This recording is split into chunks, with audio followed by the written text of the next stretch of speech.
All right, soldiers, 181 Infantry, here we go, the sprint drag carry.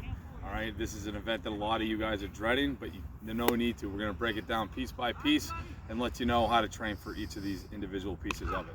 All right, so first off, this does not replace anything that the Army's put out. Go to army.mil/ACFT, that has all the standards conditions, but we're just gonna go over tips and tricks to build you up progressions and get you ready for this event. All right, so first off, this event is highly anaerobic. What that means is without oxygen. You're gonna, if you've never done these kind of workouts, you're gonna see early on how it's gonna pump you up, and your legs are gonna get a lot of lactic acid built up. So, first thing I want you guys to think about is pacing. Especially when we're just training for this, is pacing. Feel it out. You can always go faster later. All right, but the opposite is not true. If I go too fast in the beginning and I start going down that pump comes up, then I'm going to be in big trouble later. So try to think about the first sprint not being super fast. So let's come over. I'm going to have Captain Hutchins demo. First off, again, we're not going to go over all the standards, but it's key to note that all your equipment starts behind the line and you start on the ground behind that. Okay, so we're only going to go to this first cone just so you can see what we're talking about. So here, I'm just going to make sure when she takes off, all right, she's not going to go sprinting as though she's trying to PR her sprint. She's literally just going to come up, go over that line, and touch, and go. All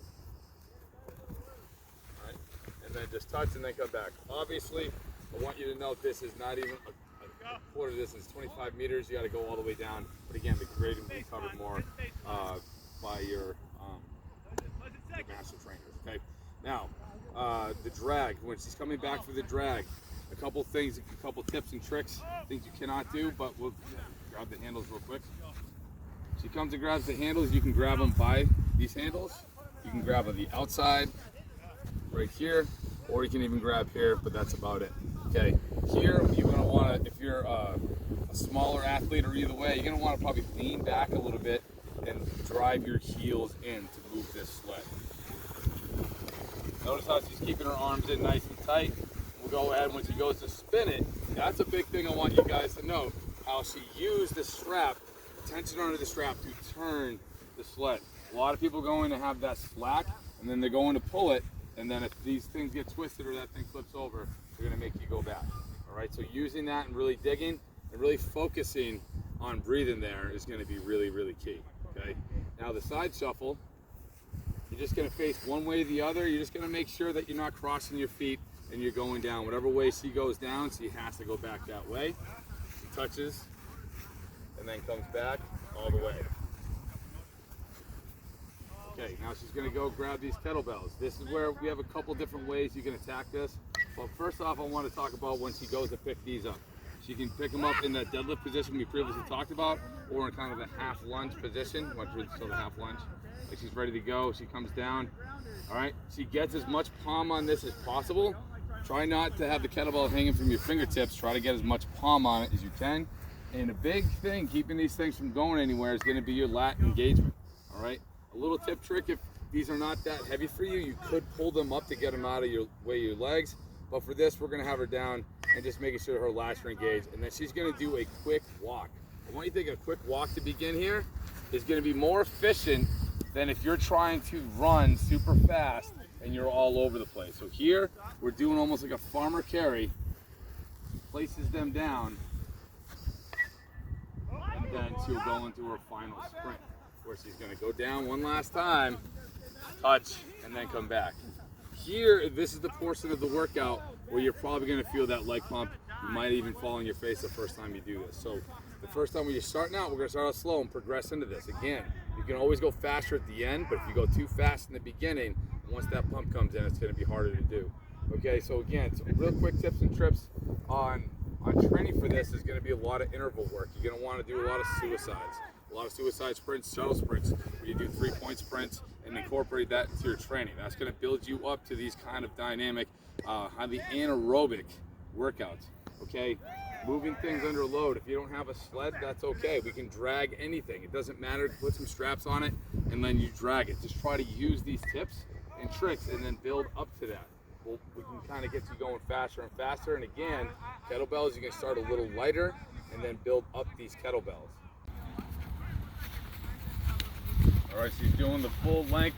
Notice anytime she doesn't have anything in her hand, she touches that foot and hand goes over, and she comes back.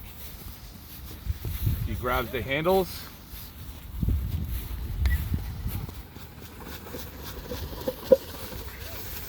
Got the lean back and she's breathing. I want you guys to really focus on breathing here. Get oxygen in.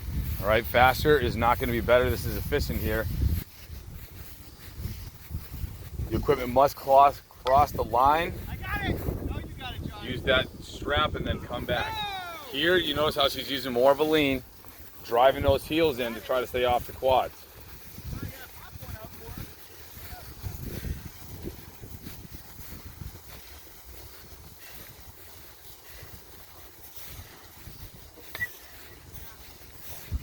Side note, these plates must be bumper plates, but this is what we're using just for the demo today. All right, now side shuffle. Well, no matter what way she faces, she just has to face that same way on the way back. Her feet can't cross, or they shouldn't cross. Be warned, if you cross your feet. Now she's got to touch the ground again. Foot and hand goes over, but she goes back facing the exact same direction that she was on the way down.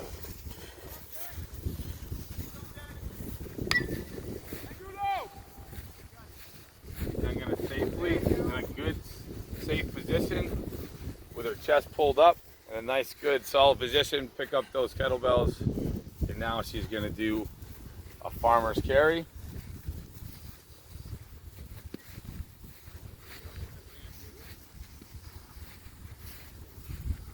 She's got to just go get her feet over the line. She doesn't have to touch.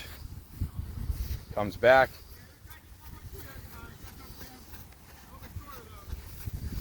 She has to place these down controlled. If you throw these down, they're going to make you pick them up and put them back down again. And now she does the final sprint. This is where that pump that I talked about earlier comes in. And there she goes. She's going to sprint right to the finish line and then get her time. All right, so that's the sprint drag carry. There's a lot more to come on this. Again, we're not going over grading stuff criteria. Just don't be intimidated by this at all. We're going to build you up, give you progressions. Master Fitness trainers will definitely have some good stuff put together. And any questions, as always, just reach out and comment on this video with any questions. Here we go.